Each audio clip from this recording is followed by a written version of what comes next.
Did you know we have a thriving global community of like-minded ancestral home cooks and homesteaders? Every day on our Discord forum, we are discussing what we're cooking, what we're growing, what we're thinking about, what our latest struggles are, and supporting each other to fully embrace this beautiful lifestyle. As a patron member, you can also choose to access an extra private podcast feed, which includes monthly intimate chats where Andrea and I talk in depth about what's happening in our lives and kitchens. There are over 90 recordings waiting for you there right now. In addition, we've got a massive collection of inspiring and helpful downloads for you, including many recipes and videos. And once a month, you'll get to visit with myself, Andrea, and the community as we come together live and in person. Visit ancestralkitchenpodcast.com for all the details on how to join us. Come, be part of our world and change yours. In so many of our episodes over the last 4 years, Andrea and I have explored how no food we eat is intrinsically bad. Instead, it's what we, as humans living in a rapidly globalising and industrialising world, have done to that food that causes problems. The topic of today's episode, cacao, epitomises this. Originally, in its home, Central America, cacao beans were revered and used unsweetened as a drink.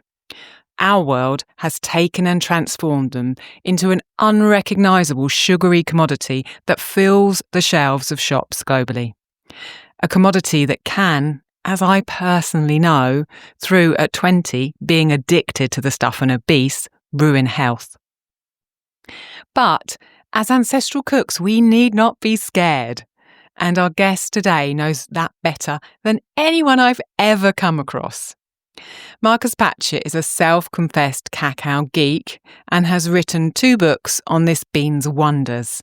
The first of which, The Secret Life of Chocolate, is 700 pages of incredible research, of which I have devoured every page.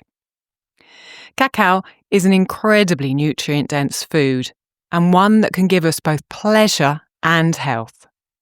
Let's talk about why and how you should be eating chocolate. Supporters of the podcast, check your private feed for a fascinating discussion on addiction that we just couldn't squeeze into the main episode.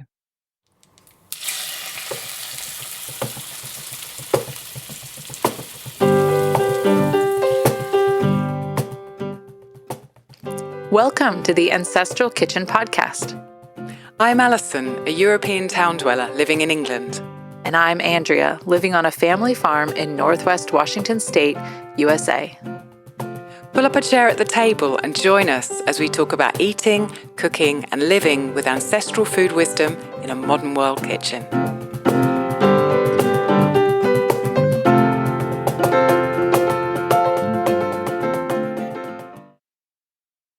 Hello and welcome back to Ancestral Kitchen Podcast. And this is a first in our episodes. If you're listening to me today, I am recording an episode in person with our guest today, which has never ever happened before. Usually, it's me and Andrea across the Atlantic, thanks to the wisdom of the internet. But I'm actually in Marcus Patchett's kitchen. Yeah, this is all correct. So our guest today is Marcus Patchett, who is a return guest on the podcast. If you go way back to episode 13, we talked to Marcus about his book, and the episode's titled The Secret Life of Chocolate, which is the same name. The book is of the same name. Oh. So welcome, Marcus. Thank you very much for agreeing and letting us in your kitchen to record. Well, thank you for having me, or vice versa, both ways. Yeah, both ways. That feels nice. That feels nice. So the first episode was about your first book, The Secret Life of Chocolate. And I think if anyone goes back and listens to that episode, it will just hear me going on and on about how amazing the book is, because it's absolutely incredible. Felt amazing from my end. Work. Thank you. 700 pages. Well, I feel like if there's a book that you read that really you think, wow, it's really nice to let the person know, and to actually to have a relationship with you since that feels really nice. Thank you. Likewise. It's a tome of a book, 700 pages, and Rob and I read each one of those pages out loud, with Gable listening kind of to most of it. I think it was our evening reading for I think about 6 months, literally, to get through the whole book. Yeah, you told me that before and that blew my mind. That was so amazing because you always, when you write a book, you never know how it's going to be received, obviously. Yeah. And I remember being asked while I was writing it, so what's your target audience? And I was like, by one of these people who are really into marketing and stuff. And I was like, I don't know, people, somebody who likes it. Yeah, I just want to write it. So it's really, really, it made me really happy when you always hope that at least somebody's going to receive it and be as into it as you guys were. It was just like, so that made me really happy. Yeah, we were. And I feel that, writing the book that I'm writing now about oats, if there's someone who loved my book as much as we love your book, then that's my job done almost, Yeah. So we learned so much about chocolate, and anyone who wants to dive into chocolate deeply, I don't think there is any other book out there on the market that does what your book does. Mm-hmm. Do have a look in the show notes because we've got a discount code if you want to get hold of a copy. So that book changed my attitude to chocolate completely. But you do have a more recent book on chocolate. So can you tell us why this more recent one is different to The Secret Life of Chocolate? Well, okay, yeah, essentially that's an easy one. It's basically smaller and more condensed. It's just, it's a sort of, I always think of it as the radio edit of the big book. Okay. And it was suggested to me by the publisher because he said, look, this big book is an investment. It's a coffee table book. Yeah. And obviously that was my intention. I wanted to write essentially my own version of as comprehensive a book on the subject as I could, coming at it from a herbalist point of view. So the mini book, which is called Pharma Cacao, I thought the main audience for the big book has been, has been largely herbalists and cacao ceremony people. Okay. Not limited to, because there's people like yourself who are sort of into food and into sort of complementary ways of living, I guess, is probably alternative. I'm not comfortable with that phraseology, but who are looking at life in a slightly non-mainstream way, I think, is the biggest audience. But that most people who bought the big book fell into one of those two camps, like either herbalisty people who are into natural medicines, quote unquote, or people who are into the cacao ceremonies, which have become this big thing over the past sort of quite fashionable past 10 years or so. So the little book was targeted mainly at those. So it's cacao in medicine and ceremony. Okay. So it's just distilling some of the main ideas and themes from the big book into a sort of pocket version, really. And of course, there's so much that gets lost. So it's not a replacement for the big book. There are one or two new things in the little book, though, because obviously I finished researching it in 2018. Okay. It got published in 2020. Yeah. And then so it's now been like basically, what is that? So that's 7 years since I finished researching it. Yeah. So since then, there's a couple of new bits have come out, several new pieces of research on cacao, on the pharmacology, which nothing revolutionary, but a couple of new interesting bits, which I crowbarred a couple of those into the little book. So one of them was about theobromine, one of the major alkaloid constituents in cacao, and how they've shown, at least in Petri dish, and I think maybe in vivo, I can't remember off the top of my head, but like in some living organisms as well, that ingestion of theobromine, which cacao is high in, raises the level of BDNF, which is brain-derived neurotrophic factor, which is this substance which encourages the growth of new neural connections. So raising the level of BDNF is important for sort of recovering from nervous system injury, maintaining structural repair in the brain as you get older. So in other words, higher levels of that are often correlated with improved cognition as you age and that sort of thing. So I found that really fascinating, that the theobromine, this main alkaloid that was thought to be sort of like a less good version of caffeine, it's like the kind of cruddy caffeine, is actually doing that specifically. So that was really interesting. And then there was another couple of bits and bobs of sort of like just pharmacological things. But the big thing that's happened since then is they found some ruins in Ecuador, which show that cacao was in use, as in the cacao seed was in use in Ecuador, in South America. Right. And that's sort of, most of the book focuses on the development of cacao culturally in Central America. Yeah, I remember. You know, so, and that was where it achieved its greatest cultural prominence. But it looks like, and it was previously thought, and what I've got in the book, the big book, is that cacao was developed in Amazonia, first grown in Amazonia, then brought upwards, across the Andes, and then taken into Central America. And that's still the case. Right. But we now know there was at least one civilization, i.e. city-building people in South America who were using it in South America before it got imported into Mesoamerica into Central America. So before, literally antedating it, like, so it's thousands of years old. So I refer to that briefly, but I'm going to have to wait. But I literally just put that as a little footnote in the small book because it's a pocket book. Yeah. So, and hopefully one day, when I can bear to start diving back into the research, I'm going to do an updated version of the big book. Yeah. But I wasn't planning on doing that for at least another 10 years. So if I'm still around on the planet, then that's what I'll do, and include all that information in there. But so that's been really interesting. That's I think they only made that discovery in sort of 2019, 2020. Gosh. So yeah. Okay. So Farmer Cacao is the second book and it's smaller. So if people are wanting to just kind of dip their toe in a bit without committing, that's the book to start with. I just was thinking when you talked about the big book, The Secret Life of Chocolate, that for our listeners who, perhaps aren't familiar with your work, they may well be familiar with Sandor Katz, who is the fermentation guru. And he has The Art of Fermentation, which again is a tome. And that's like the sort of the big dictionary of fermentation and geography, he travels around geographies. And yours is like the equivalent just for cacao, and its scope is the medicine side of it and the kind of the history side of it and the mythology side of it as well. Yeah. So if the listeners wanted to have kind of a picture in their head of what your book is, it's as in-depth and tome-like as Sandor Katz's. I don't know if you see, but on the shelf just up there. Oh yeah, I see it. Yeah, literally next to my book. I put it next. They look good together. I think we spoke about in the last thing that literally The Art of Fermentation is one of my favourite books. Okay. So when I had my book published, I had the vanity and hubris just to put it next to it. Well, it's similar in size, isn't it? Yeah. It really is. Gosh. Okay. So anyway, we've already gone off on too many tangents. So the first question we always ask on the podcast was, what was the last thing you ate?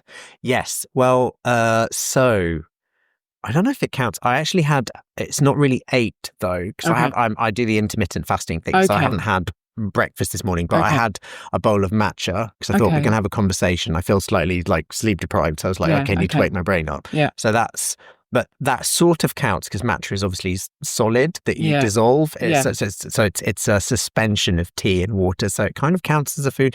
But if we're talking proper meal, that would be last night. And I think I did some millet with some sort of roasted, some toasted hazelnuts and then a bunch of roast vegetables. Lovely.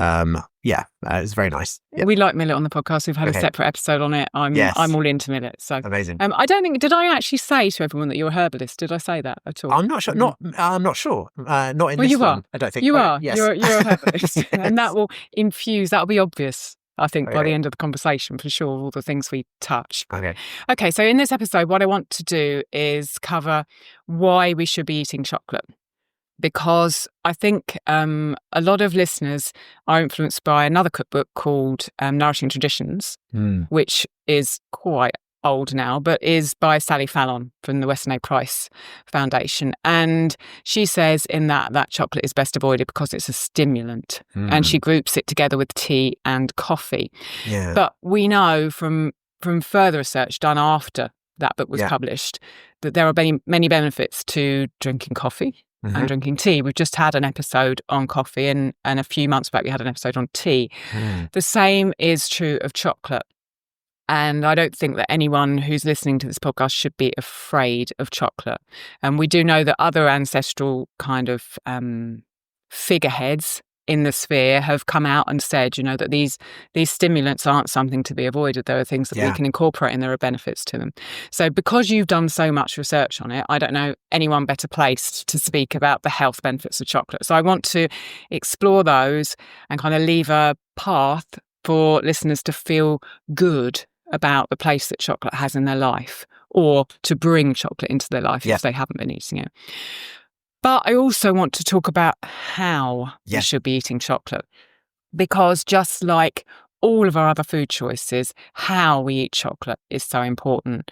And every food these days seems to have a rubbish version of it. There's a rubbish version of every sort of food that we've created in the last, 150 years that we should now avoid. But there's also a way that generally we can eat those foods and for those to be beneficial to us. So I want to cover that.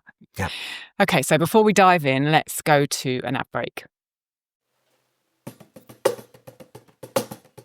If you're into ancestral eating, you'll know that liver is a superfood. Full of vitamin A, K and a whole host of B vitamins, plus many essential minerals, it has an exceptional nutrient profile and is a staple of traditional healthy diets. But it's not always easy to consistently get liver into our lives. Finding a good supply, cooking it so it actually tastes good, and getting all of our family to eat it. These things can be hard, especially when we're busy or travelling. That's where Andrew and I turn to liver capsules. They give us all the benefits of liver without having to worry about the sourcing, the preparation or the eating. One Earth Health produces organ capsules from 100% grass-fed New Zealand-raised cattle. As a podcast listener, you can get 15% off your first order and 5% off subsequent orders by using the link in our show notes. And each time you order, you'll also be supporting us to continue making this podcast.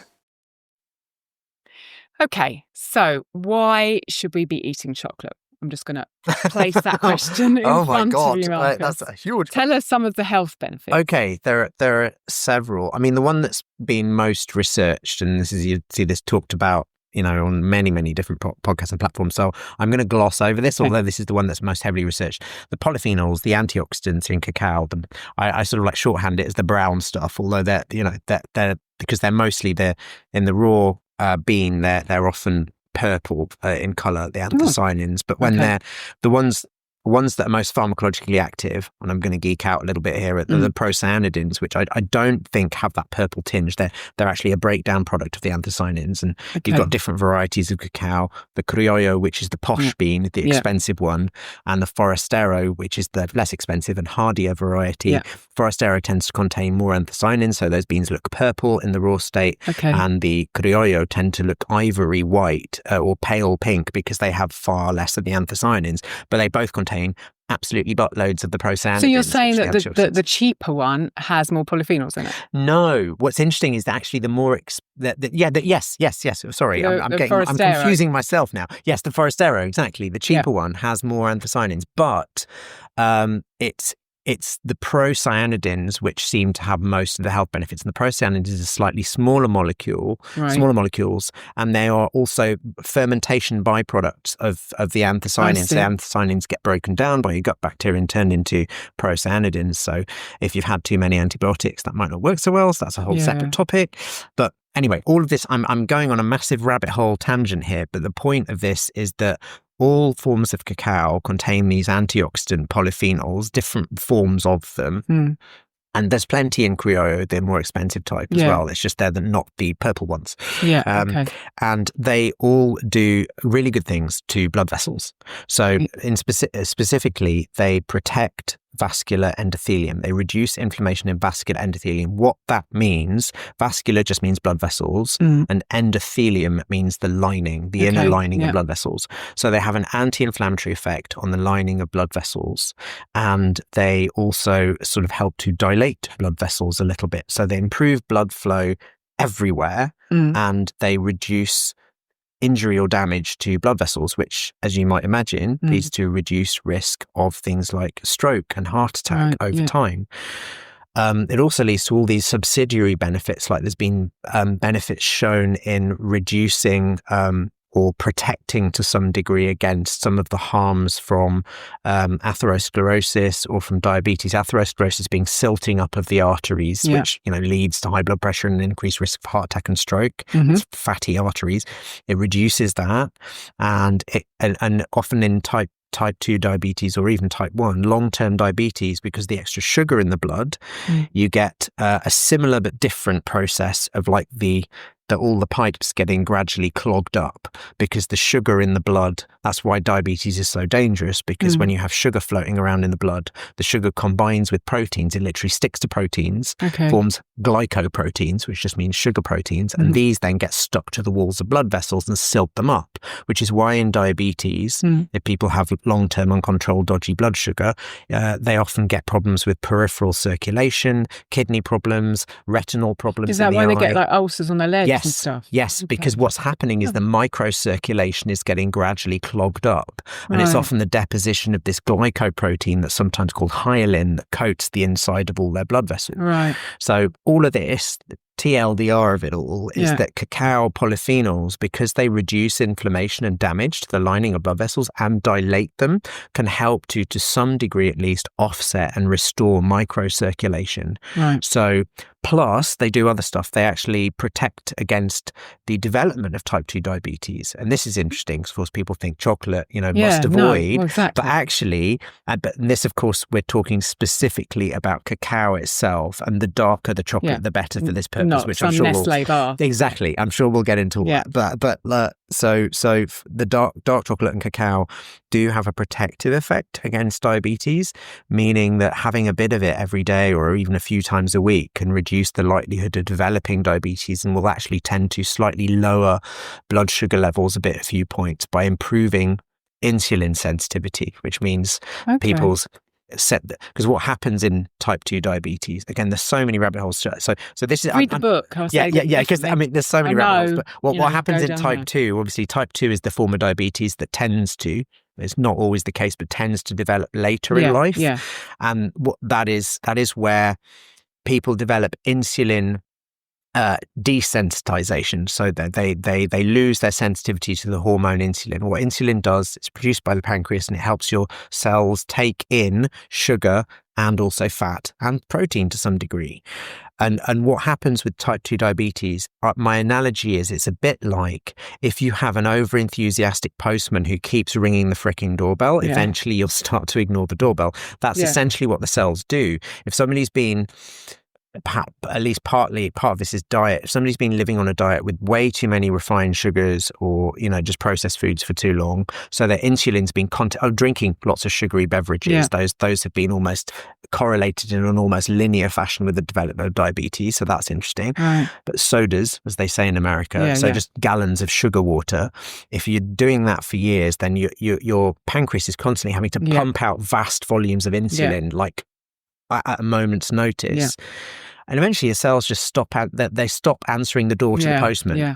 So you lose that insulin sensitivity. And some of the polyphenols in cacao, and incidentally polyphenols in other foods rich in polyphenols like berries and a bunch of other plants, tea being one, will restore that sensitivity to insulin. So the cells will actually change. Yes, they will start responding to insulin again a little bit. So I'm not saying that this is that cacao on its own would reverse type 2 diabetes, but it will always help. And it will, if somebody is at risk of, it's a very good thing to include in the diet. So that's the conventional research. And there's loads more of it. But what's really interesting about that is that when I was about 14, I was diagnosed with polycystic ovarian syndrome. I remember reading all about it. And it just, again, it's a fact, it's potentially one of the reasons for it is that there's a problem with the pancreas and you become, There's an interesting link with the blood sugar, and lack of insulin sensitivity. Yeah, exactly. Yes. So I wonder if, so many people are suffering with polycystic ovarian syndrome in the society we live in. Yeah. And I wonder whether it would then do the same thing, because if their problem is that they're not sensitive to insulin anymore, then that again could potentially do what it does with diabetes. Definitely. It'd be a part of the puzzle. And, for cacao's so helpful for so many things. I mean, obviously there's other bit, like if somebody has any form of lack of insulin sensitivity, then doing something like exercise, obvious one, but the specific form, and we're off topic here, but high intensity interval training or heat. So that's really, and I love recommending that to clients because it's sort of getting the benefits of a 45 minute to 1 hour workout in the shortest possible time frame. Do you know what I mean? So you can literally do 5 to 10 minutes a day and get the same benefit as doing 45 minutes. But anyway, that's a whole thing. People can look that up if they're interested. So doing that high intensity interval training, doing things with the diet as you advocate on this podcast, like eating a more whole food ancestral diet in general, and so exercise, whole food diet, and then including specific medicinals or medicinal foods, because cacao is something like a lot of plants are on the spectrum between food and drug, and really they're just in my mind the same thing. It's just, you know, the more you go to the drug end of the spectrum, the more likely it is that those plants contain more compounds that are potentially toxic but have specific uses. Whereas on the food end of the spectrum, they're more just a soup of compounds that are equally benign or potentially problematic but are relatively low level. Do you know what I mean? So cacao is closer to the food end of that spectrum.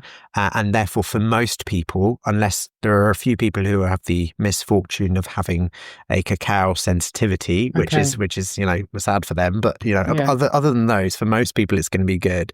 And it would certainly, I think, be a useful thing to incorporate to the diet of, say, anyone with PCOS or any form of insulin, I'm forgetting the phrase, but it's lack of insulin sensitivity, insulin desensitization. Insensitization. I can't remember. There is a phrase for it, but it's just popping out of my head this morning. When you do read your big book, there's just a huge long section on all of the benefits, you know, the kind of heart disease, all of the different trials you kind of pull up and show all of the evidence.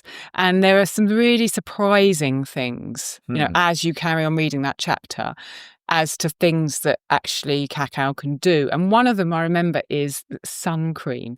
Can you bring that to the conversation? This was fascinating. So it's cacao and skin health.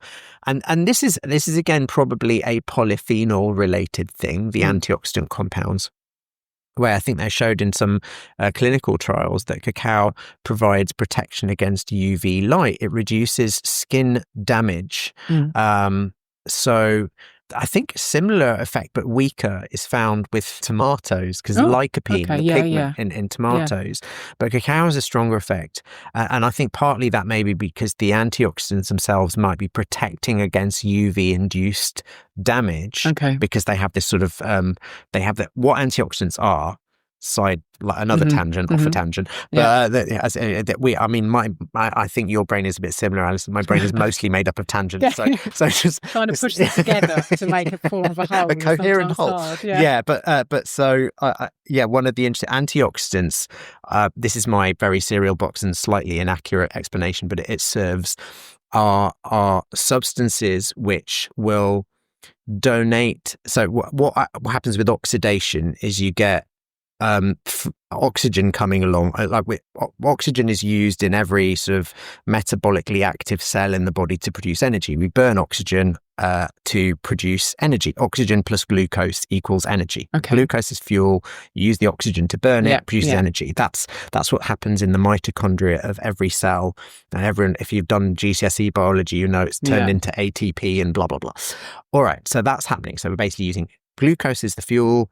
Oxygen is the stuff from the air that we use to burn that fuel.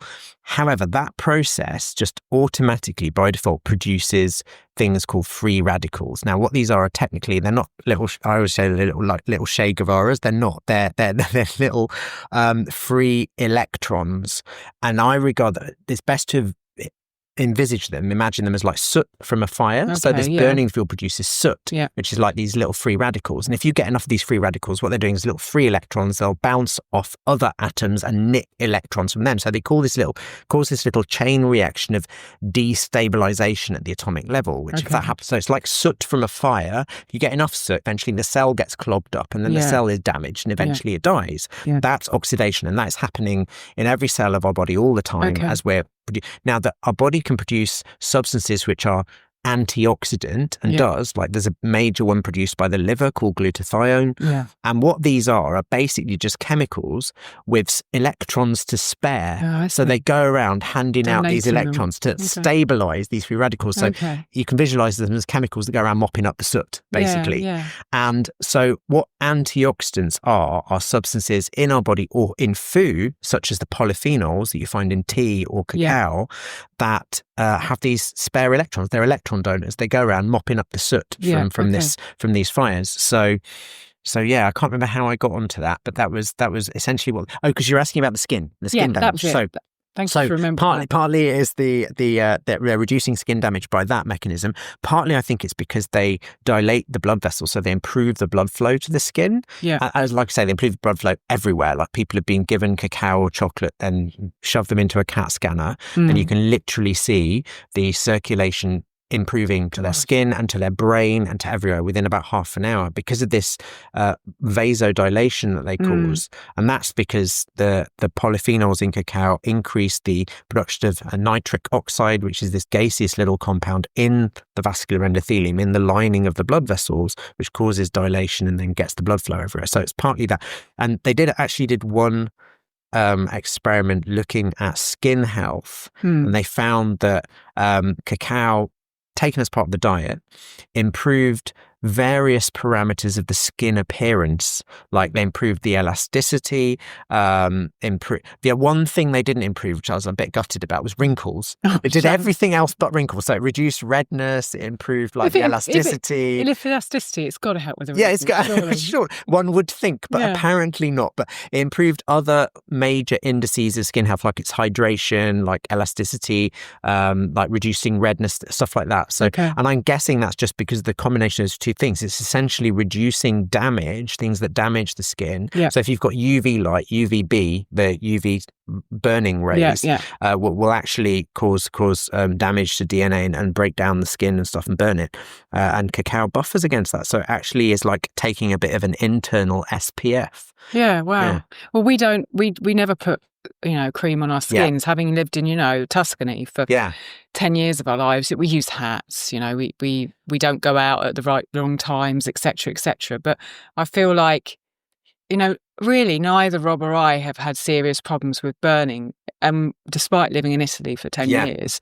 And I do wonder how much effect our diet has had. Probably huge. Probably huge, because as I say, just the research on and cacao is not the only food or functional food is the trendy term now, but is not the only food or substance, natural substance that has a similar effect. I mean, cacao is for me top tier because it does so many things simultaneously. But like I say, tomatoes, the lycopene in tomatoes does something similar, and there are other compounds in many other plants and herbs which will do similar things. So if you're eating a varied whole food diet with a bunch of herbs and the exciting things you talk about in your podcasting, it's far more likely that you're going to be buffered against that. But I mean, similar to you, every time I've gone traveling in Mexico, Guatemala, the only time I've ever got burned was when I joined a team, like we were building an outdoor eco toilet in some house somewhere. So I randomly joined this student team because we were outside in the hot sun all day. So normally what I do with and I was only on the back of my neck because I always wear a long sleeve t-shirt and a hat and all the rest of it.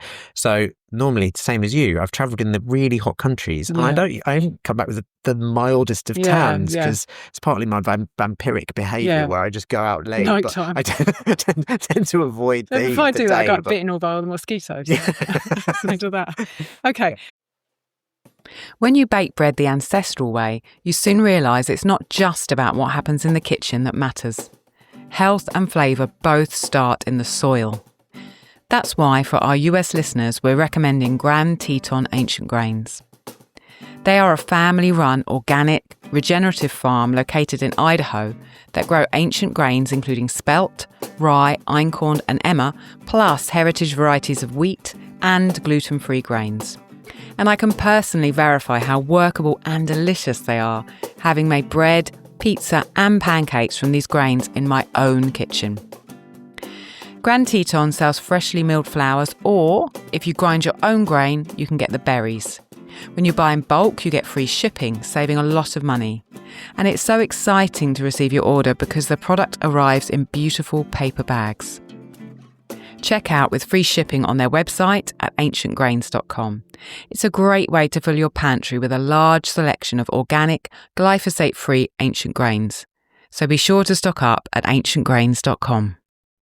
I want to talk particularly about stimulants. Yeah. I mentioned a bit earlier on about this, but for a lot of people in the world, the health world, they are like a no-no. And yet, as I said, prominent health figures have come down on the side of things like coffee. Yes. And promoting the health benefits of it. Now, chocolate has a far longer ancestral pedigree than coffee.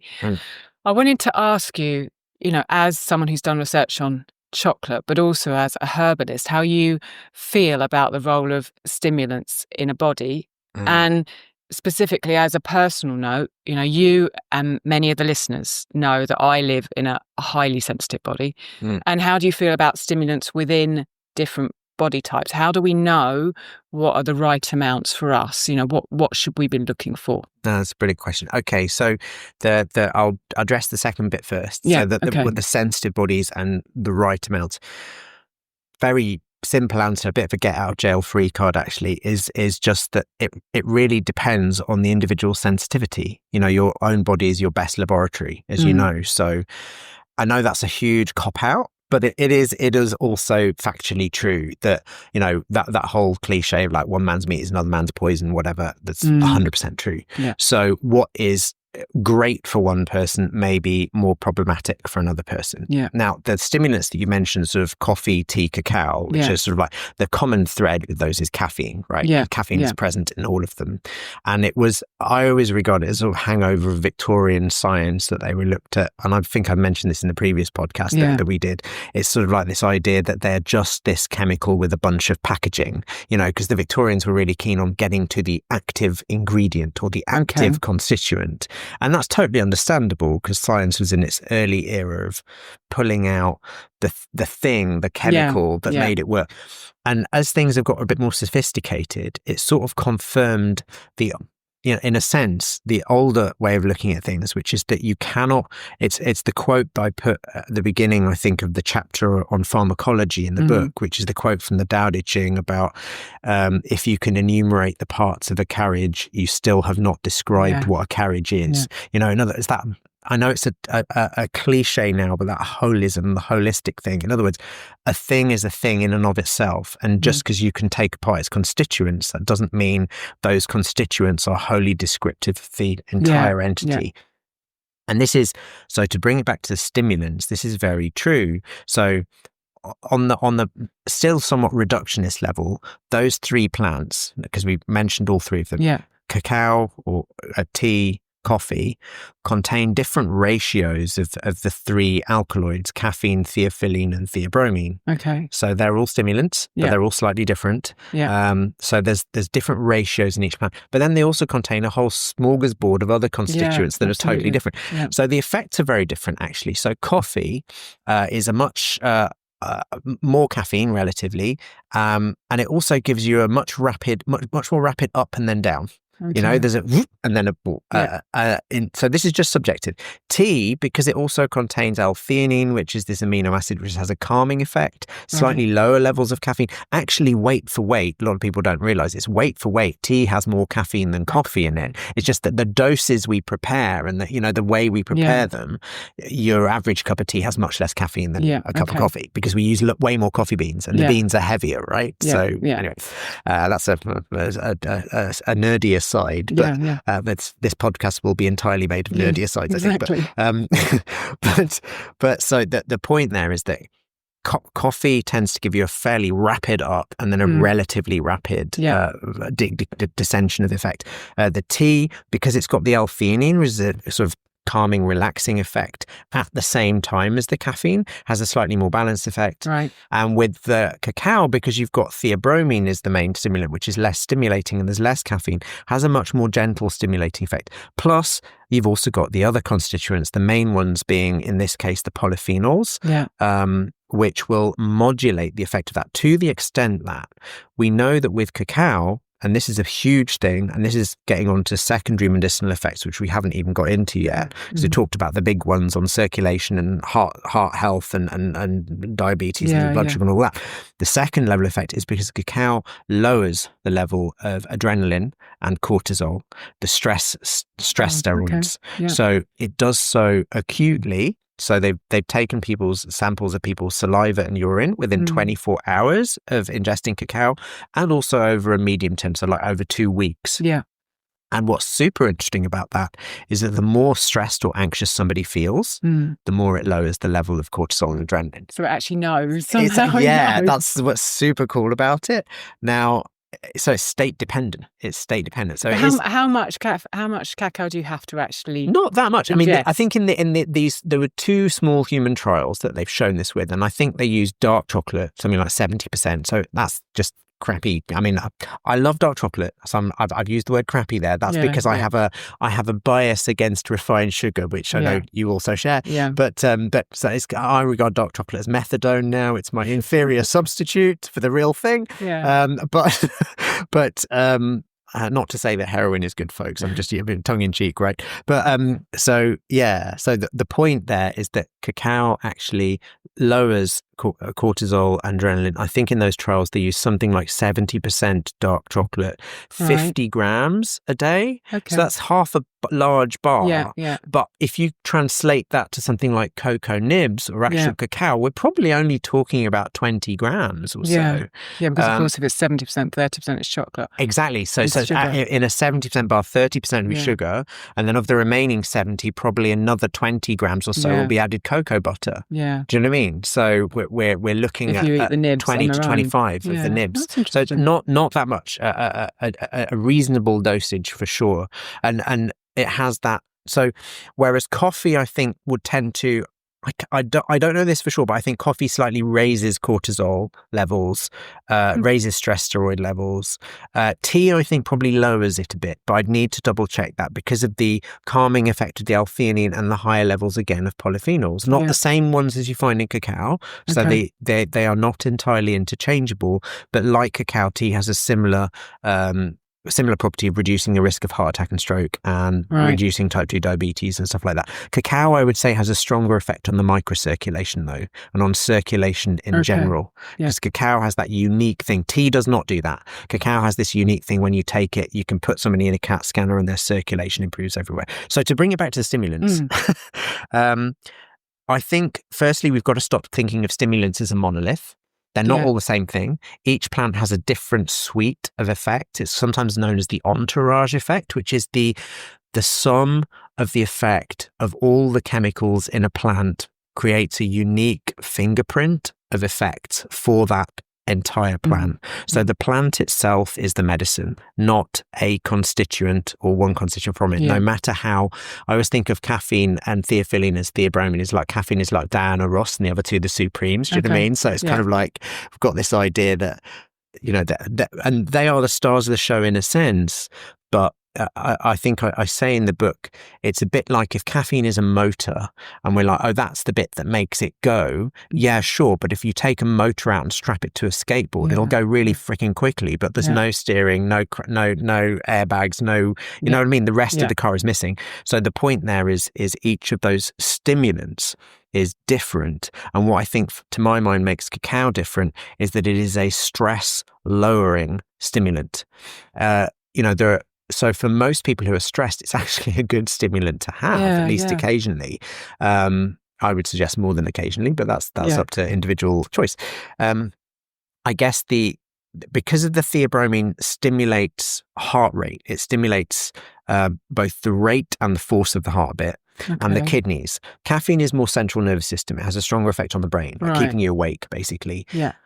And it also is a diuretic and it speeds up the heart a bit. Theobromine has variable effects on the central nervous system. For some people, it acts as a wakey-uppy stimulant. For other people, it has virtually no effect on the brain, but it almost always has an effect on speeding up the heart rate and the peeing. So what I'm meandering towards there is that for people who have like a rapid, like maybe they've got a rapid heart rate or something like atrial fibrillation, just be a bit careful about the dosage of cacao. I mean, cacao does have this heart protective effect, that the polyphenols, which we talked about, it reduces the risk of heart attack and stroke, but it does have that immediate effect because the theobromine is slightly speeding up the heart rate. So I know that there's a herbalist called Kevin Orbel McSheen, who's been around for decades, and he had, I can't remember what heart condition he had, but he had a very severe heart condition, and he noted that post-surgery, obviously because he knows his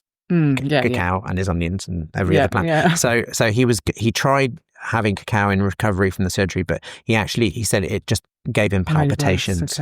For most people, because it has that stress lowering effect, of the opposite, but just be aware if you have a heart arrhythmia or a very sensitive heart, that cacao may be maybe a little bit sensitizing for those people, because it stimulates the heart rate. He found that at a certain point in his recovery, he was able to have a bit of chocolate and it was fine. But it was just sort of in the immediate aftermath, when the heart was sort of like a bit weak as a kitten, I think he described in this article he wrote. He would have to sort of have gentler medicinal plants like hawthorn and lime flower that were just calming and supported the heart, and nothing stimulating at all. But in terms of our spectrum of stimulants, cacao is, I would say, overall less stimulating and has this secondary relaxing effect. And we haven't even talked about these other constituents which might modulate the endorphins a bit, what I call cacao's fairy dust constituents. Maybe we'll get to that in the second half. I think, thank you for all of that. I think it's very important that you said at the beginning, that our body is our laboratory. And that's certainly the attitude that Andrea and I share, through all of our episodes, that we ourselves are on journeys and we try things and we see what happens. And it's very hard sometimes to easily access what happens because, life is complicated and diets have so many things. Multifactorial, I know. It's so hard. But personally, I know that I can't handle coffee. I've been through periods where I have drunk green coffee, and I've got on much better with that than I have with roasted coffee. But still, I can handle cacao, and I'm like you. I mean, I don't have dark chocolate. I have chocolate that's got either no sugar in it or a very, very, very small amount of sugar in it. I can handle that much better than I can handle coffee, and I don't drink tea either. Which is fascinating, and that and case in point, right? Like a bit of a QED there. So as a more sort of, I would say, Victorian-minded scientist or conventional person might say, "Oh, it's the different levels of caffeine." I'm like, it's not just that though. It's the sweet of other constituents which does that. As I say, like caffeine, we know tends to increase anxiety. Cacao, we've measured it, reduces the levels of adrenaline and cortisol, and that I think is underlying a lot of its other potential. So one of the things that the reason coffee's come, because the thing you were alluding to earlier about this, I felt this seems to have been a bit of a thing in the past, particularly in the 1960s and 70s, where a lot of complementary health people were sort of asserting that coffee and chocolate and tea were like addictions that you needed to cut out.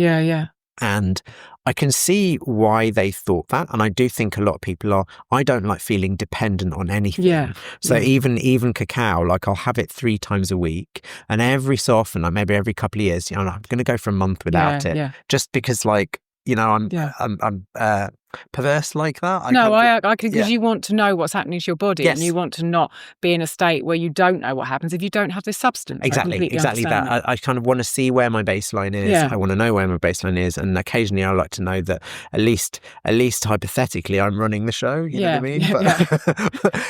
But very hypothetically, given that we're more microbe than we are human. The amount of microbes living in us is greater than our human cells.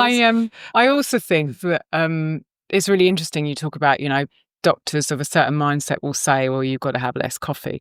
And I think, I know that there are doctors still saying that, but that's because there are people drinking instant coffee, 7 cups a day with pasteurized milk. And the whole thing about you go to an airport and the queue of early morning caffeine addicts. Do you know what I mean? Like just before the shutters even go up, they're out there queuing outside because they need their fix of coffee, which I find relatable. But I think but anyway, the other thing from this is that most studies have now shown that on the whole, coffee does seem to reduce the risk of overall mortality. Yeah. It reduces the all-cause mortality. Yeah. And so does cacao, I think a bit more than, significantly more than coffee does. Right, okay. So the cacao's reduction in relative risk of all-cause mortality is significant. I want to just pause a moment there on a technical point, which as a non-mathy person confused me for quite some time, and that's the difference between absolute risk and relative risk. Okay. So this is a stats thing. Relative risk is you often find, and journalists often confuse these things. So they'll often report a new bit of data about this drug reduces the risk of death by 50%. Yeah. And when you read the actual original, they're usually complete nonsense, aren't they? But if you read the original article, they're often talking about relative risk. Okay. And what that means is you might have a group of 1,000 people, and in one group, 2 people die. Like that group of 1,000 people, 2 people die. Yeah. And then they give this other group of 1,000 people the drug. Yeah. And in that group, 1 person dies. Right. That's a 50% reduction in relative risk. Okay. Relative risk meaning relative to the other group, 50% fewer people have died. Yeah. The absolute risk is 0.00, whatever the decimal point how is. How many people there were. If you look at it as a percent, you turn that into a percentage, and it's 2 out of 1,000 to 1 out of 1,000. So the absolute risk is vastly different. Well, the journalist's just going to pick whichever one makes the right article. Makes the most flashy headline. And often I think some journalists literally don't understand the difference. So with cacao, I've tried to be pernickety about both the books about when I'm quoting research, this is relative risk and this is absolute risk. And obviously the absolute risk stats often seem a lot less impressive. Relative risk is important though, because when you're looking at huge populations of people, that difference between 2 out of 1,000 to 1 out of 1,000 can be big. Yeah, it can mean many. Yeah. So for cacao, I think I can't, off the top of my head, I'd have to look it up in my own book. But it sort of comes to something. But I'd have to look that up. But it's a significant reduction in relative risk of all-cause mortality, something like 30%, and it's correlated with, and this is more like absolute risk. Over a population, the regular use of cacao, chocolate, not even cacao, just dark chocolate, even like once a week, this is crazy, has been correlated with an average increase in life expectancy of about a year. Gosh. Which is nuts. It's like just having cacao once, twice. Now, obviously, that's correlation, not causation. All the usual scientific caveats. Is that because the kind of people who eat chocolate more regularly, once a week, they might be a bit more bougie in general. They might be blah, blah, blah, blah, blah. But when you start, as you know, having read the book, when you start stacking up all the different angles, all the angles, it starts convincing. Yes. Because it starts becoming a bit of a no-brainer if it walks like a duck and quacks like a duck, So there's one more thing before we go on to talk about how we should be eating chocolate. I just want to talk about the different beans you mentioned at the beginning of the episode. Yes. So I have a course on my website which will show people how to go from a bag of unroasted beans to a bar of chocolate without having a very expensive machine to make the chocolate. And it's something we do regularly at home.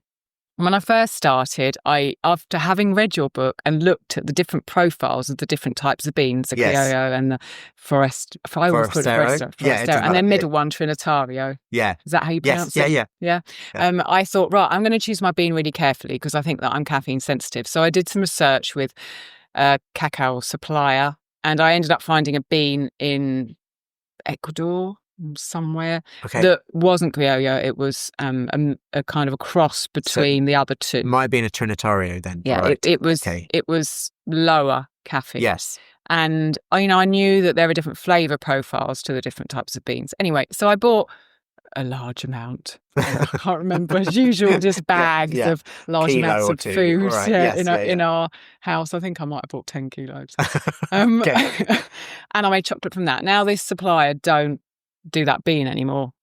So I kind of, I look around and I see what are the different suppliers. And people often ask me when they buy that course, what bean did you use? Because I'm caffeine sensitive. And I just wondered if you could talk very briefly about the 3 different varieties, and if people are choosing beans raw to make into chocolate, as they would do if they were taking my course. Sure. Should they be bothered about that at all? I don't know. That's an interesting one.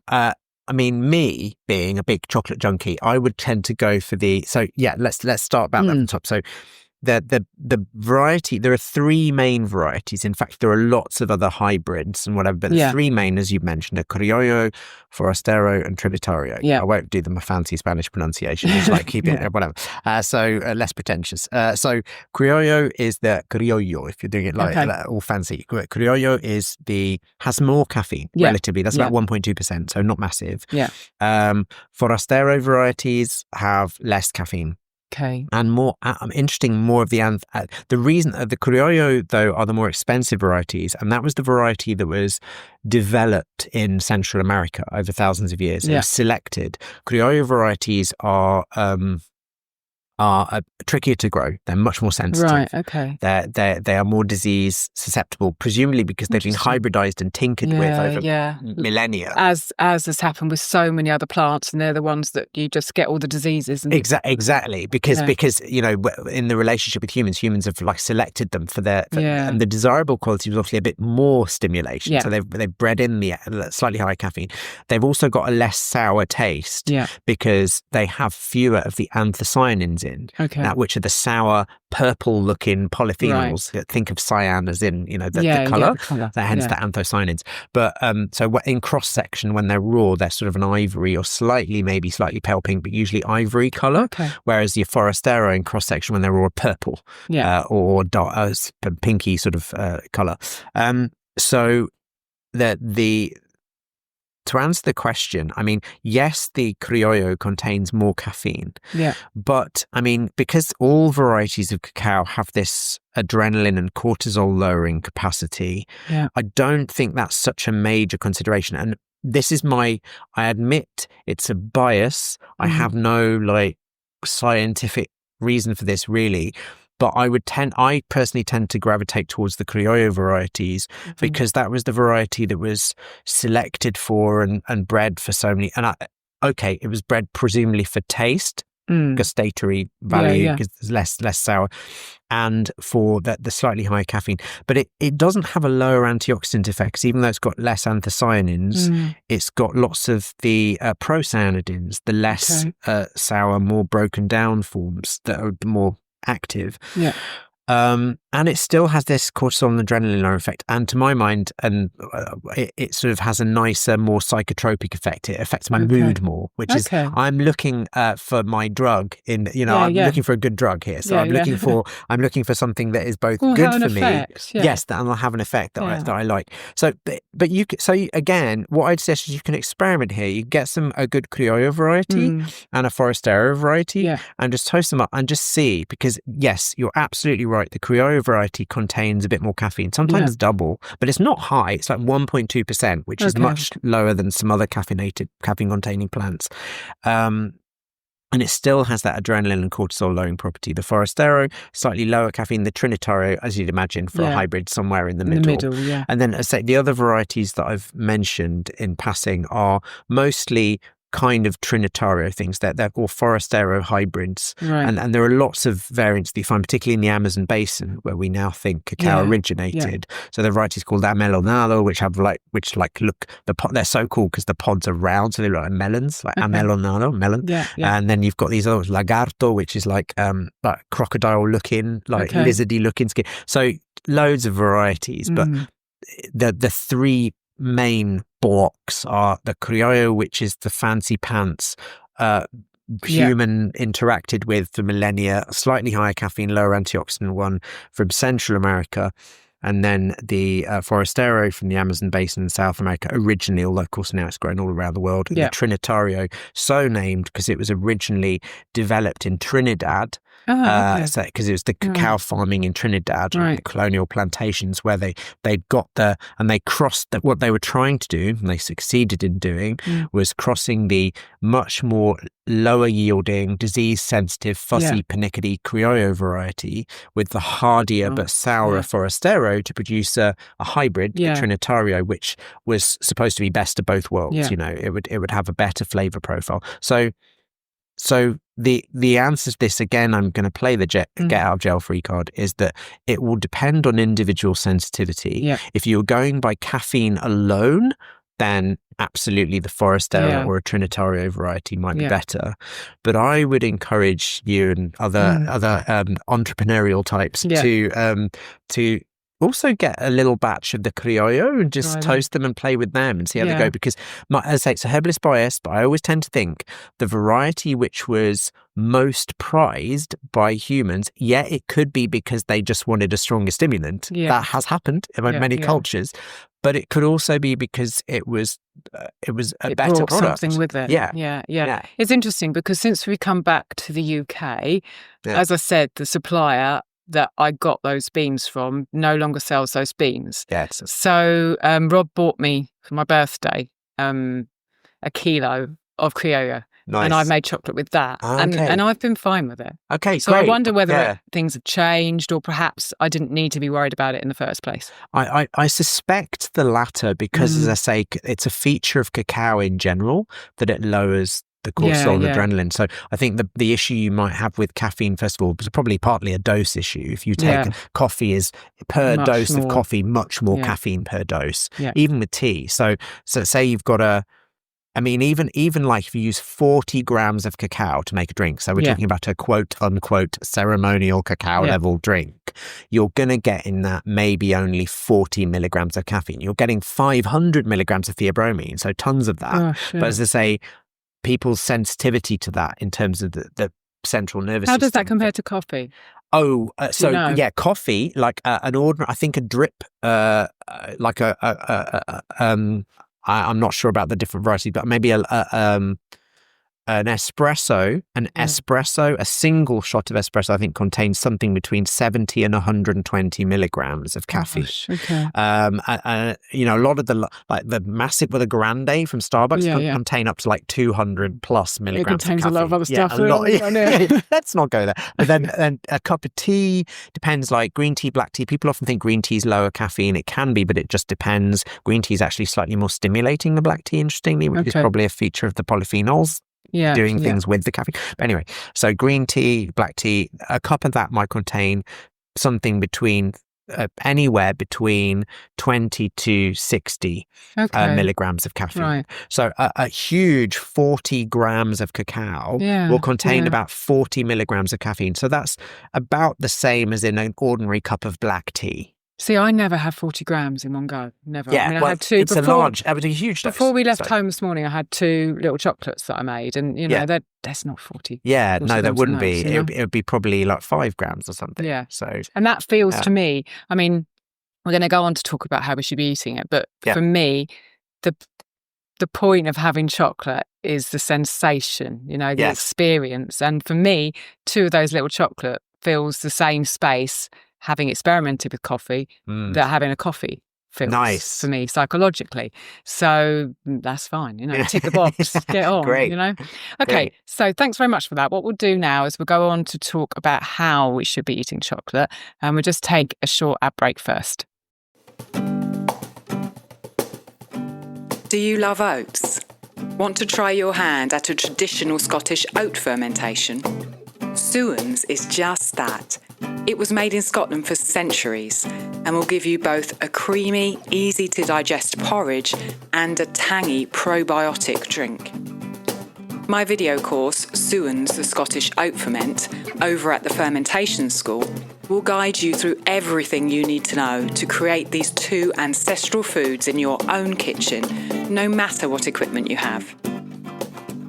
Head to ancestralkitchen.com/Suans, ancestralkitchen.com/Suans, SOWANS, or click the link in the show notes to get a 10% discount automatically applied.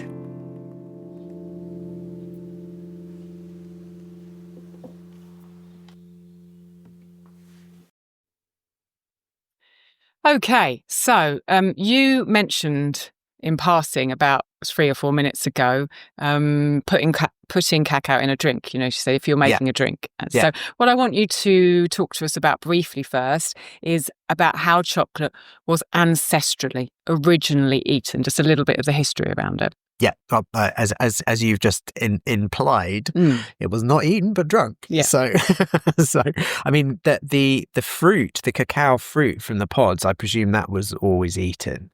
Yeah, because that's a lesser known thing where you've got this mucilaginous sweet fruit in the pods, but the seeds, which have a relationship with humans, probably going back 10,000 years or more. Right. We've always fermented them, which means you just scoop them out of the pod.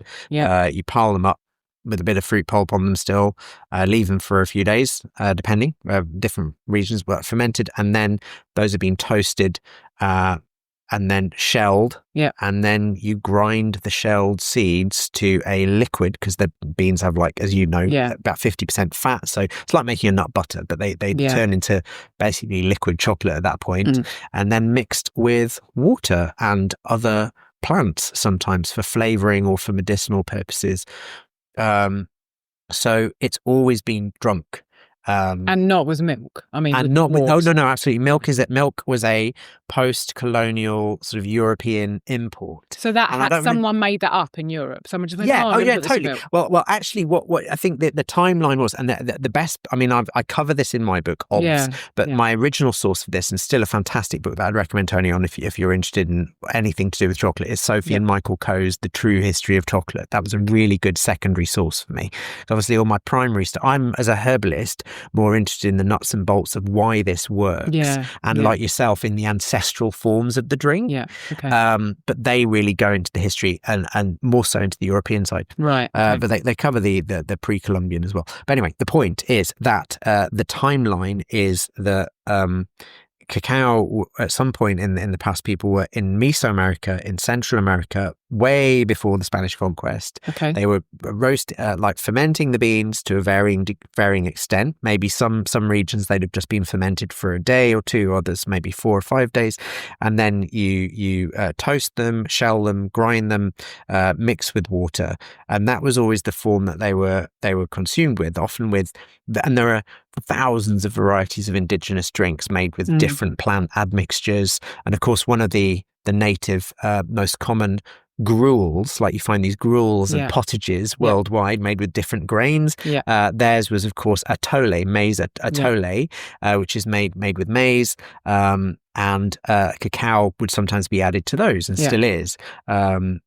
So that was the ancestral form. When the Europeans first came over in sort of like 1500s and took over the gaff, they imported some of their own spices. So vanilla comes from Central America, and vanilla was indigenous, but they started using cinnamon, which they imported from Sri Lanka, and black pepper, which has fallen out of fashion, was drunk with chocolate at the time. Loads of sugar. They started adding sugar. So that was the form in which... So you ended up with this sweetened hot chocolate popping up in the courts in Spain, in the Spanish court. And then all the other toffs and knobs around Europe got really impressed by that. So then it went to the French court. And then I think at some point that milk started being added in Europe after it. So the Spanish would initially just sugar dark, not so much milk. And then I think when it got spread around the rest of Europe, they started adding milk. And then obviously with the manufacturing, I think it was Daniel Peter from Nestle who made the first. I think it was him who made the first milk chocolate. It might have been Rudolf Lind, or I'm. You have to. So it changed. It not only putting milk with it, but it's changed here from a drink to a bar. It's changed forms. I mean, look, even in 1660, there's Henry Stubb, who is. I always think of him as like my counterpart 500 years ago, because he was like basically he was a doctor though. He was a posh, well-heeled doctor, but he would have been using many plants, of course, in London in the 1600s.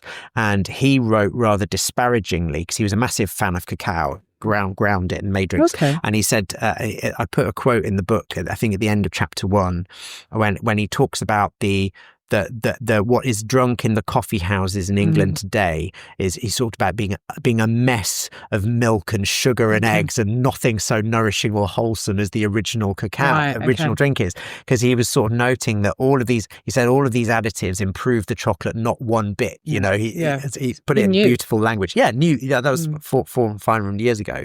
And of course, you know, so they might have added to the nutrition in terms of fat or protein or whatever, calories, and you know, other nutritional good things, but they actually often detract from when we filleted the bean pharmacologically, we know that the polyphenols absorb slightly better when combined with some complex starches or carbohydrates. So as in a traditional atole. Yeah. Surprise. People knew but exactly. But when you mix it with milk, because there's the higher amount of protein in milk, the casein, the milk protein, the casein actually binds, or the polyphenols bind to the milk, bind to the casein, and slightly reduce, not massively, but they slightly reduce. So you get about 10% less of the polyphenols. Okay. Sugar's a mixed bag, because sugar, because it's a carbohydrate, will increase the uptake of polyphenols, but refined sugar on its own also causes some metabolic stress. So you're sort of slightly undoing some of the anti-diabetic benefits and all of that. Yeah. I mean, what's fascinating about it to me, though, is to get back to your original question about what form should we be consuming. Definitely, I would say the original form, the OG form, which is you know why we get on and why I'm on this podcast, presumably, because it's that original form. The ancestral form of it was as a drink, could be made into an atole, and I just think that is optimal in the sense that it's probably the best absorbed. And you've got these amazing traditional recipes and flavors. And they're in your book. And having, obviously, I was most excited in your whole book about the recipes.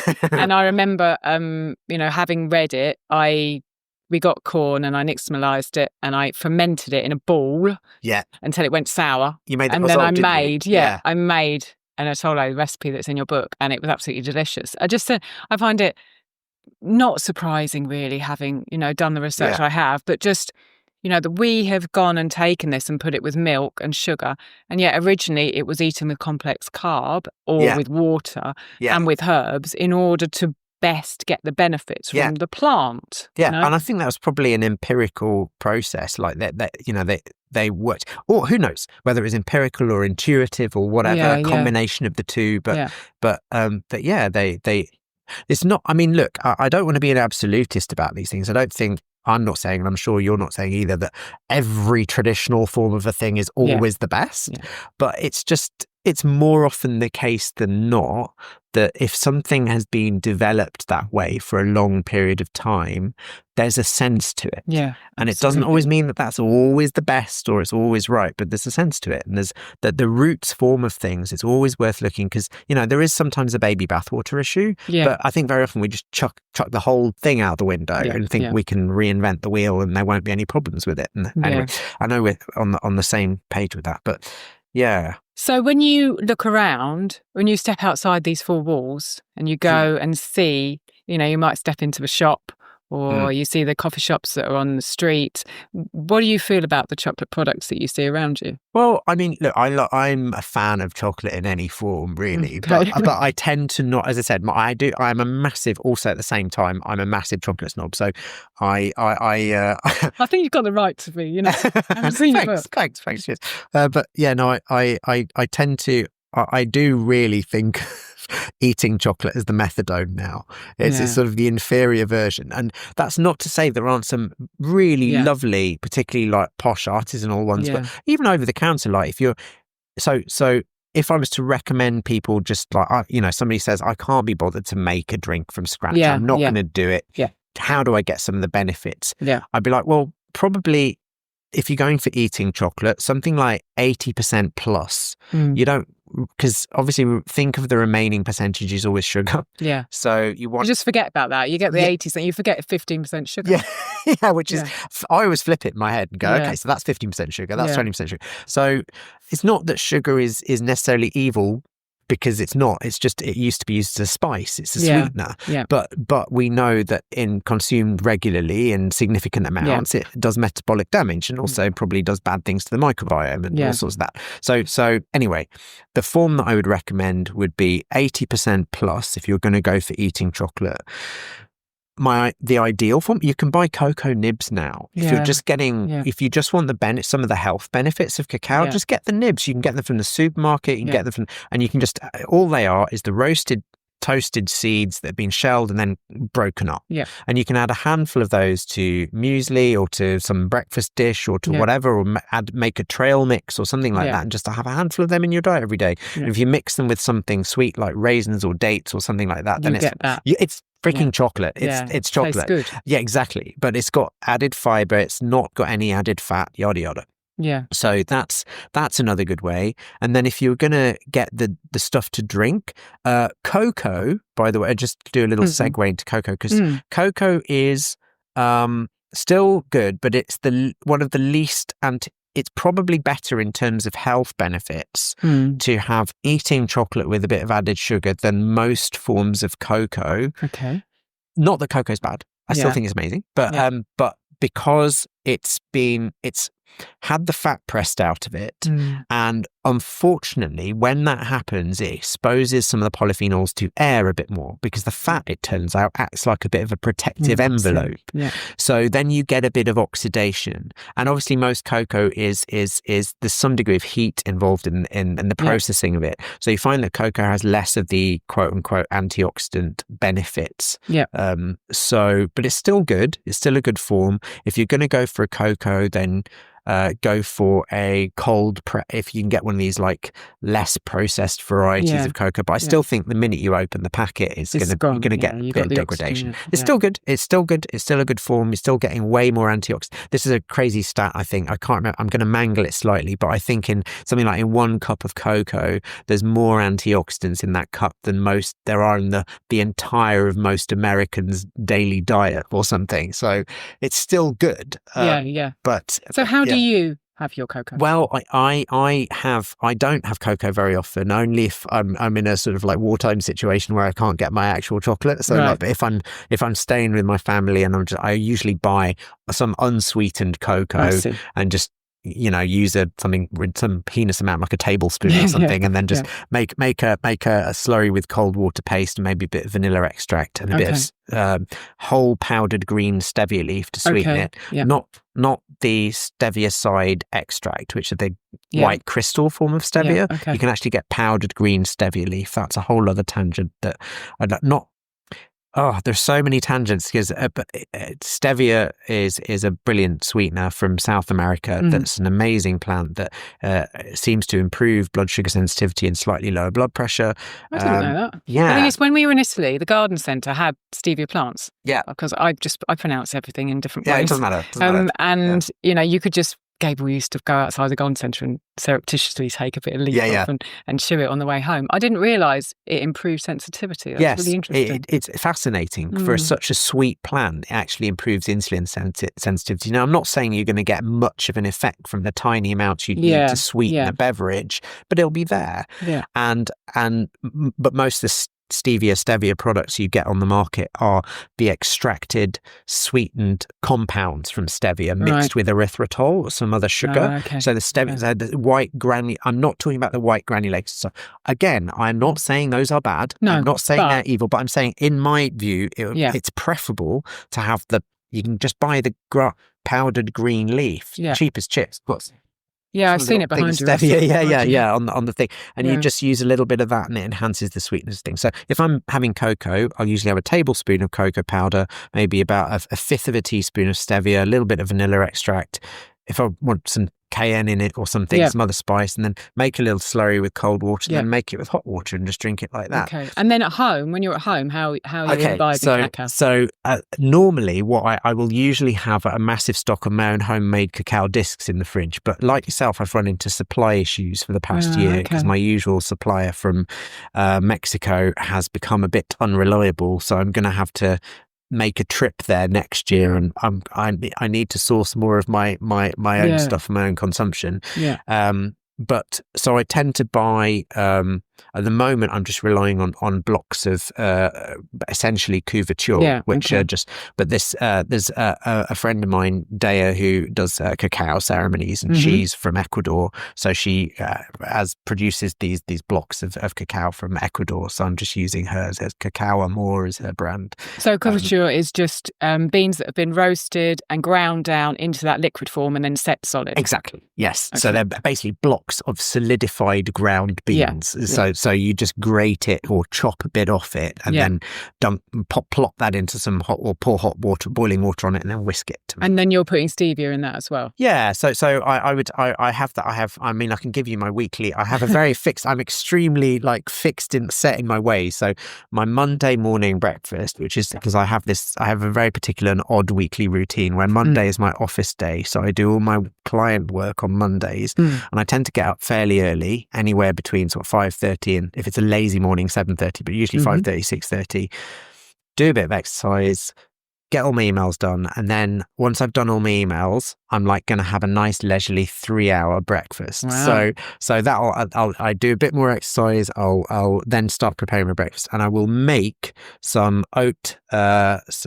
basically some oat cakes from scratch. Okay. Incorporating some black beans for some protein, because I'm a vegan type, so I need to get the protein in there somewhere. Seeds, black beans, and loads of oats, and then bake those into biscuits, and I make a chocolate atole. So I use about 45 grams of cacao, because I want a large dose, grated, some toasted masa harina flour, a little bit of extra masa harina to thicken, and then, because I am a herbalist, I put loads of herbs in it. So I put a bit of peppermint, a little bit of yarrow, a little bit of ground ivy, some wood betony, which is hanging up behind me. I pulverize all these herbs, usually in the Vitamix, and then just sift them to get a fine powder. Right, okay. And I add those herbs in, along with a little bit of carob, because although it's an inferior chocolate substitute, it combines quite well for extra flavour. I've never had the two together. I mean, it's just it's a cereally taste. It's a bit like chicory or something. Yeah, I've had it separately, but I've never put it with. Yeah, I only had a little bit, but I think because when it's in an atole, and 45 grams of cacao is already quite a lot. Yeah. But I kind of want to intensify the chocolate flavour a little bit. Yeah. Because I'm also putting a load of medicinal plants in there as well. Yeah. So I had a bit of carob, a bit of chili. So I make this whole. Basically, so I have these powders, I have the grated cacao, put them in the jug, pour on, make the atole just with the toasted masa harina, pour that in, whisk it all together. Yeah. So I have basically a pint of this atole with all these oat biscuits, and that's my breakfast. And I sit down and eat that. And then. So you make the oat biscuits from scratch every Monday? Yeah. Wow. Just every Monday, just once a week. I love the idea of a 3-hour breakfast. Yeah, it's great. I sort of start preparing at 8:30, and it's really a brunch. I have it at 12, and then I start working again from 1, and sort of work through till 6 or whatever. So it's a nice broken up day. Yeah. So that's and then on Wednesdays. Tomorrow, when we're filming this, I will have about 30 grams of cocoa nibs just in breakfast, like in the muesli or something. And then on Saturdays, I have cacao 3 times a week, no more. Yeah. And the reason is I don't want to. I love having that hit of it, and I think if I have it every day, it sort of loses a bit of that magic for me, and I like looking forward to it. Yeah, so I mean, that's nice. I'm living my life in peaks and troughs. I mean, this is the ex-party boy in me that likes to have something to look forward to. Yeah. So, and then on Saturdays, I will have I usually have a smoothie in the morning made with about 40 grams of cocoa nibs. And then in the afternoon, I'll just have a straight up cacao, just like grated cacao, hot water, maybe with or without a little bit of honey in it. And if I've got my own supply, I'd make it with in the morning I have about 40 grams of the nibs in the smoothie. In the afternoon I have 20 grams, just a small cup. Okay. So I have a very rigid sort of regime of it at the moment, but it works. True. Okay, we need to stop. Gabriel and Rob are somewhere outside waiting to come back in for their lunch. I think your hubby has texted twice. Oh, has he? Are you still alive? Is everything okay? So we are about to eat some lovely food which Marcus has prepared, including, I hope, some buckwheat bread. Yes. Promise that. Wonderful. Okay, thank you very much, Marcus. We will put in the show notes the discount code which applies to both of your books, the tome-like Secret Life of Chocolate and also Farmer Cacao. We will also put a link into my chocolate course. I will put the links for Marcus's website, his herbalist practice in there. He's got a small YouTube channel as well. So do go and look at the show notes. It's only left for me to say thank you ever so much for thank you. hosting our recording studio this morning and sharing your wisdom with us. Oh, thank you for having me back. It's been brilliant. So thank you. Thank you.